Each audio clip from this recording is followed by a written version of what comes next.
This Plan With Me video is brought to you by Jess's inability to throw things away. I'm both excited and a little bit nervous for this Plan With Me video. Excited because I get to use a tape that I've been meaning to use for a while, and nervous because I have to come clean that I did, in a previous video, declutter this tape set, and then fished it out of the decluttering bin and brought it back into my collection, knowing that one day I would use it for a setup like this. The decorative tape that I'm using in this setup is from the washi tape shop, and it features a whole bunch of little cats in different color palettes, which I thought was really cute. It's just that I don't typically use animals in my journal, or at least not animal stickers. Or I suppose animals in general, but you get the idea. It's just one of those sets that I thought would be absolutely perfect for a monthly plan with me, just not in my journal. I think the artistry style of them is really cool because it effectively looks like they've taken watercolor paper and really saturated the page, and then just added drops of ink where they wanted to put certain cat features. Like for instance, you can see in the fuzziness of each of the tails, for the brown cats in particular, you can kind of imagine how the ink would have spread out from where they initially put it down when they were doing the design. In terms of the finer features though, like the eyes, I would expect they were made with something like a fine liner, and I think it would be really fun to try this style for myself, like do it with actual paint and paper and such. But watercoloring into my journals, or at least the ones I use, isn't really the best idea. It is definitely not watercolor paper, and I certainly have enough hobbies as it is. I don't need to go and add watercolor painting, even though I'm kind of tempted. The layout I'm setting up here though is a this month page, or effectively a monthly dashboard that just has 3 different sections that could be used for different things.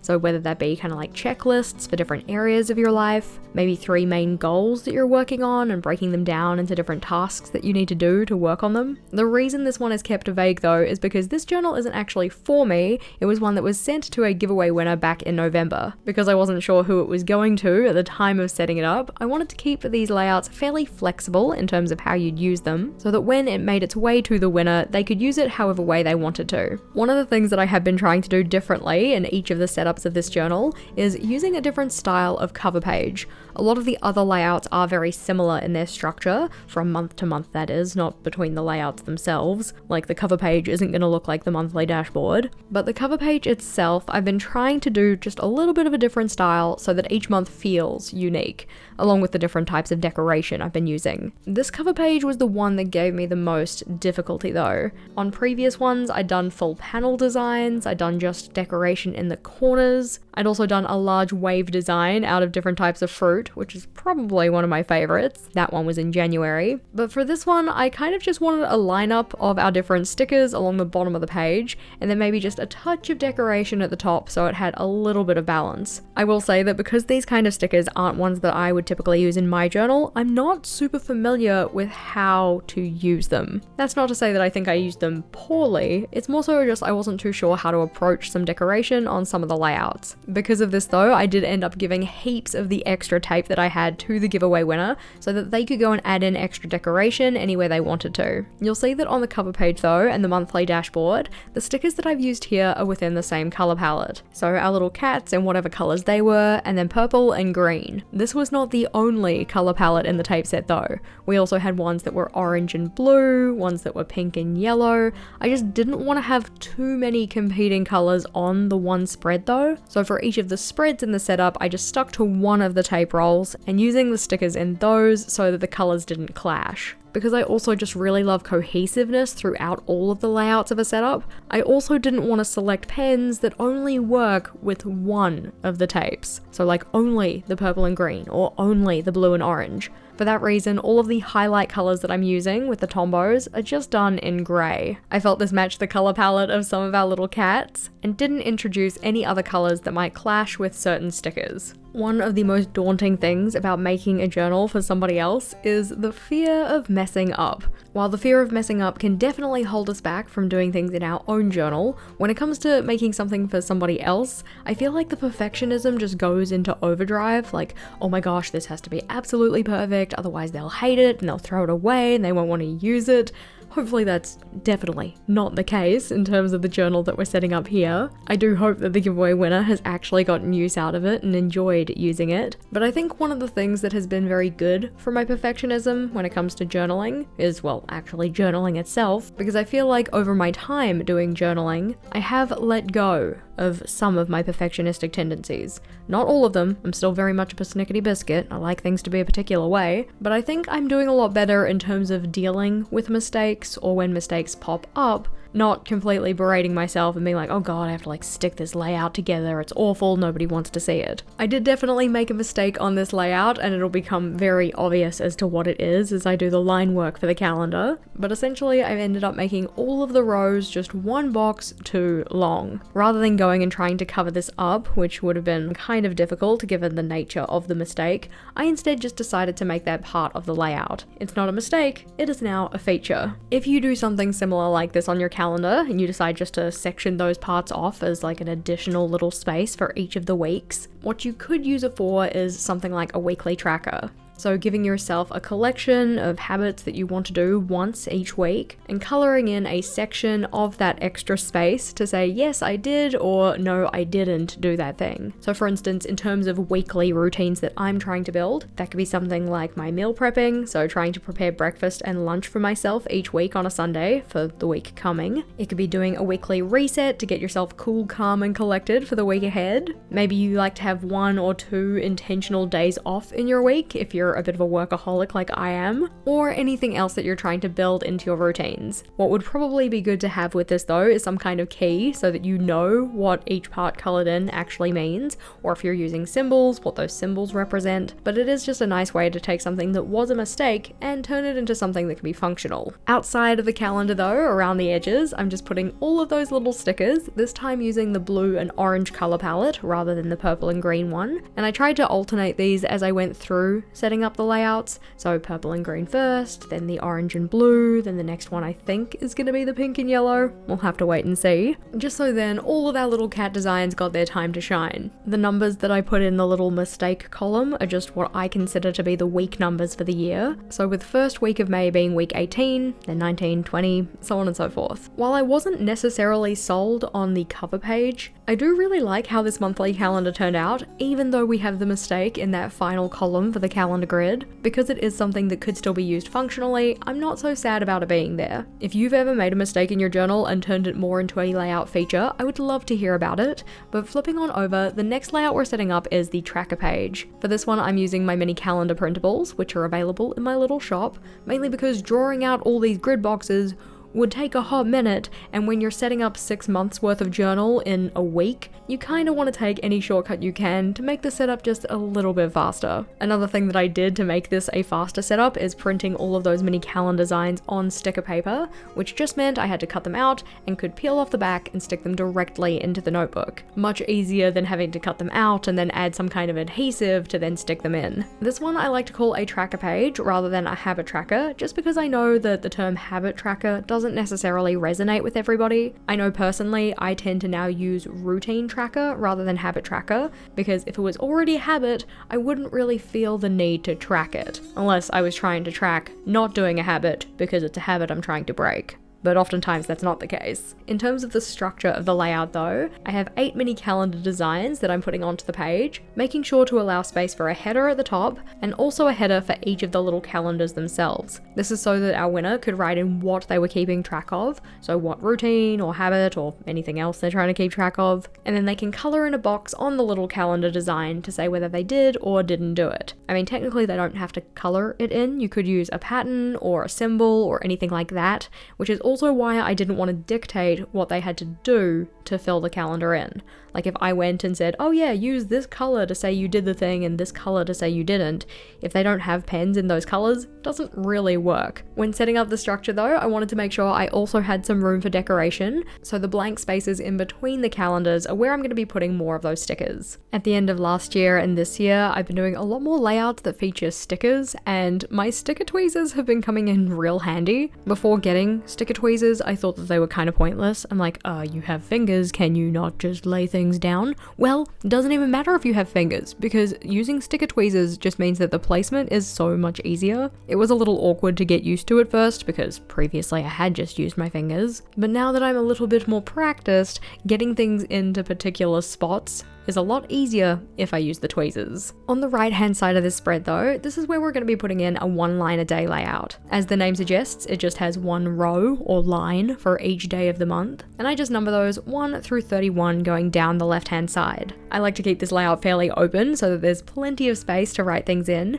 but this could be used for daily gratitude, a highlight of the day, any kind of special memory, a significant achievement, or anything like that. I figure that with a title like 1 line a day, which more so describes the structure of the layout rather than what you'd use it for, the actual functionality of it is quite open. I've been kind of tempted to bring something like this into my own journal, mainly as a way to kind of record little snapshots of the stuff that I've been doing, because I do tend to get kind of like lost in the weeds of my task list, so it'd be kind of nice to have a 1-page summary that just outlines all of the things I've been doing, even just in very small snippets, but I don't want this to feel like a double up between what I've got in my regular bullet journal or my everyday journal and what I'm already doing in my 5-year journal. In my 5-year journal, I have 3 lines per each day to write things down that have been happening, so I don't want to feel like I'm just kind of duplicating information in that way. It would be nice to have the entire month at a glance on one layout like this though. To add a little bit of decoration to this one, I stuck in a couple of the stickers, and notably this color palette wasn't just a pink and yellow color palette, there was definitely some orange and some green in here, but it's the only one that has pink and yellow together, so I'm gonna call it the pink and yellow one. On this next spread though, this is what we call the play space, or the space of infinite possibilities, because it is just a very minimally decorated and very open space to be used in whatever way the giveaway winner wanted to. I figured that considering I didn't know exactly who it was going to, I won't necessarily perfectly predict what they might need for their journal, so having a space to put in any kind of layout that they do need for themselves felt like an important addition. You may have noticed as we've gone through that when it comes to the line work on these layouts, I'm not using a full line. I'm not getting out my ruler or doing anything like that, and this was mainly for 2 reasons. 1, using a ruler does typically take a little bit more time. Like if you want things perfectly straight and you're not particularly well practiced in doing line work by hand, then yeah, a ruler can help you get the desired finish that you want. But the second reason that I decided to do this hand-drawn line work is because I thought that the more imperfect nature of it kind of matched the general style of the stickers. Given that all of our little cats look quite fluffy and the line work on them is a little bit looser, except for those fine details like their whiskers and the face, having line work that was a little bit more imperfect and looked a little bit softer or organic, I think worked nicely. The time-saving benefits though definitely helped because, as said, setting up 6 months of journal layouts in 1 week, we really want to take any time-saving method that we can. On this spread here though, this is where we're going to be setting up the first weekly. Now, I don't really use weekly layouts in my own journal at the moment, though I'm kind of tempted to go back to them, to be honest. I've just been feeling like I need a bit of a change up in my journal, but we'll talk about that in a second. And in terms of the weekly structure that I decided on for May, for this one I effectively took each of the pages and split them into 6 sections, so 3 segments along the top and 3 segments along the bottom, which when you think about this across the full spread, we have 12 sections. Now, only 7 of these need to be for days of the week, so what are we doing with the other ones?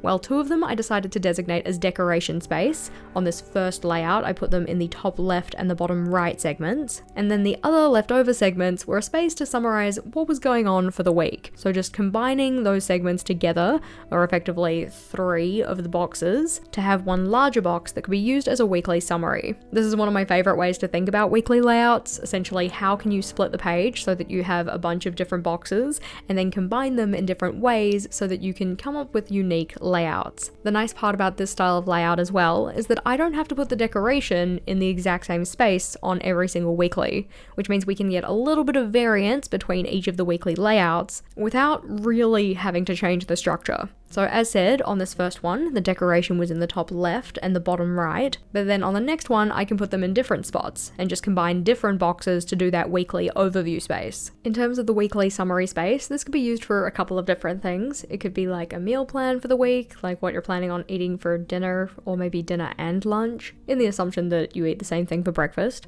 Let me know. Do you eat the same thing for breakfast, or do you like to change it up each day? This could also be used as an event space if there's anything in particular that's going on for each day of the week. It could be used as an exercise log, so how you're moving your body each day, or effectively anything else that you want to keep track of. But just trying to keep in mind that we also have the 1 line a day page and the tracker page, so we don't want to duplicate any information. Sometimes information duplication can be helpful, but oftentimes when it comes to working our journal, it ends up being more so a way to waste time. There isn't just 1 week in the month of May though, so I also needed to go and set up the weeklies for the rest of the weeks. This was essentially setting up 4 more layouts with a structure that's fairly similar but a little bit different, just moving around where I was putting that weekly summary space and where I was putting the decoration. My pen certainly got a workout because there's a lot of line work to be done in this particular structure. Now, as mentioned before, I've been kind of considering going to weekly layouts in my personal journal. For the past at least a year, if not a year and a half, maybe 2, I've been using daily logs and finding them super helpful for getting things done, keeping on top of my tasks, all of that kind of stuff. But recently, I've been in a bit of a journal slump. I'm not too sure what is causing it, which makes it kind of difficult to figure out how to proceed. I think part of it is that I'm getting a little bit bored with the layouts that I've been using. Because I found a set of layouts that were working well for me, I just did them time and time again, effectively setting up the same thing every single month and then doing all of my daily logs. But this has meant that I don't feel like I have a lot of novelty in my journal, which is something I really enjoy. When I first started bullet journaling, I would use a different style of weekly for every single weekly log, maybe doing 2 weeks in a row where I used the same style if I particularly liked it. But I enjoyed the kind of problem solving of like changing it up, figuring out different ways to present the information I needed to record, all of that kind of stuff. But I've kind of fallen into a routine with how I set my journal up, and I think it's just gotten me a little bit bored. Another thing has been kind of feeling like I am decorating my journal, not necessarily out of obligation, because I do enjoy decorating my journal, but almost feeling like, okay, I have to decorate my journal so that it looks nice, so that I can make a video about it, so that I can share it with the internet. I don't even know if that's actually the case, but I feel like there is something in that realm at play. That's not to say that I want to strip back to a completely not decorated journal at all, because I do enjoy the decoration. I just think maybe that the style of decoration I've been doing recently isn't sparking as much joy as it used to. I don't really know what the fix is at this stage. I'm still kind of doing some soul searching on it, but if you have any recommendations for how I could approach it, or how you might approach it if you've been in a bullet journal slump before, please do let me know. Any advice is welcome here. In my mind though, this is a problem I have to solve before next week though, because knowing from my track record, if I do not have my journal set up in time so that then I can use it on the very first day of the new month, or for me, the new cycle, then that pretty much assures me that I'm just not going to use it that month. May in my bullet journal is already at risk of not being used because I'm going to be going away, so I want to make sure I give it a fighting chance and set it up in a way that's actually going to work for me. In terms of setting up the remaining weeklies in this journal though, I decided to batch my tasks and do everything that was similar between the layouts at once. So going through and doing all of the line work, then doing all of the grey highlights, then labeling all of the spaces, and then when that was done, going in and adding decoration. This is definitely one of those time-saving tactics. Rather than having to like change between different materials to do different things on each of the layouts, instead I just get out the one pen, do everything I need to do with that one pen, then move on to the next supply, then move on to the next supply. There was definitely a lot of flipping between different pages so that I could figure out where I wanted to put the decorative pieces versus that kind of this week summary space, because I wanted to do it a little bit different on each of the layouts, because I ended up putting some line work in places where I possibly wasn't supposed to. I did end up having some additional sections on some of the weeks, but the general structure of them stayed pretty similar. In amongst those weeklies though are spaces for reflection. I love reflection. I haven't done my mid-month reflection at this stage, and I'm already feeling like a scatterbrained mess without it. But for me, reflection is typically about goals. So thinking about the progress that I've made, thinking about the progress I would have liked to have made, and why there might be any kind of discrepancy between those two things. Because reflection isn't necessarily something that comes easily to everybody, I wanted our giveaway winner to have some designated spaces to do this in a guided way, so including not just the sections where they can do the reflection, but also headers for each of those sections so they knew what they were writing about. The 2 reflection places that I included for May were a mid-month reflection, which I typically try to put wherever is closest to the middle part of the month. So in terms of the May layouts, that's putting it after the 3rd weekly, because May 15th or 16th, which is essentially the middle of the month, is on either the Thursday or the Friday, so slightly closer to the end of week 3 rather than the start. It's not a perfect alignment, but that's also part of the reason why I don't like monthly planning and prefer cyclic planning, but at least it sits where it's most relevant. At least sits as well as it can. The spaces that I include in the mid-month review are achieved,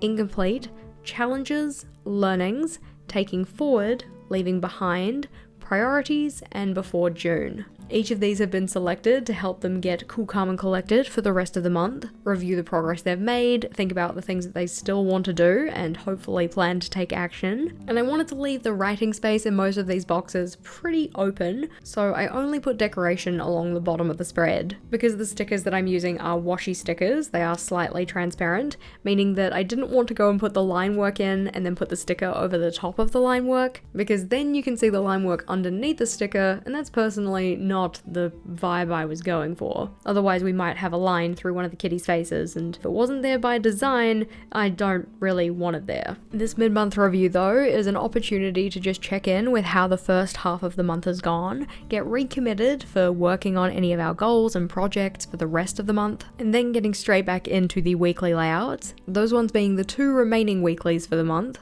And then we have a reflection space for the end of month check-in. While the mid-month reflection is very much about kind of like getting recommitted for the rest of the month, the end of month reflection is more of kind of a summative look of what went down. I normally like to expand these ones to not just be goal focused, but also thinking about other types of areas. So in particular, including a section for memories, another one for highlights, what our needs for the next month are, and also anything that we want to try. Typically the to try section is related to the needs. It's like, okay, I need X, so I'm gonna try Y. When I do this in my personal journal, it's typically about thinking about the journal setup itself. So it's like, I need to organize for a trip I'm taking. So I will try including a packing list and an itinerary or something like that. Of course, this journal is already pre-set up, so in terms of how our giveaway winner is going to use it, this could be for pretty much any other area of life. It could also be for that play space that we had before, or the space of infinite possibilities.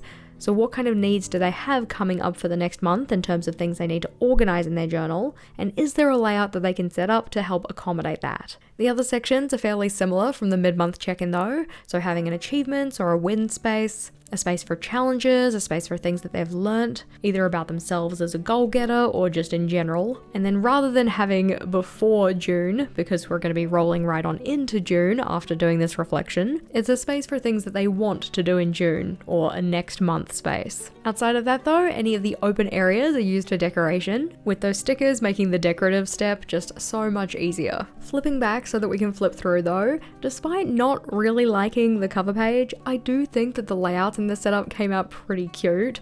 I know that the kitties are doing a lot of the heavy lifting in that respect, and it's kind of funny to think that in terms of not liking the cover page, I actually considered not even posting this video because of how much I didn't like the cover page. But after some time away from the setup and coming back and getting to see how the rest of the layouts came together, I'm still pretty pleased with how it looks. We actually only have one more setup for this journal, which is going to be coming in a video next month, so make sure that you're subscribed to the channel so that you don't miss that one. But if you want to see the previous setups that we had in this journal, including the start of journal setup and all of the other monthlies, then the playlist on screen is the next one to check out. That one has any and all videos that we have on the channel as related to this journal, so click or tap on that one and I'll see you over there.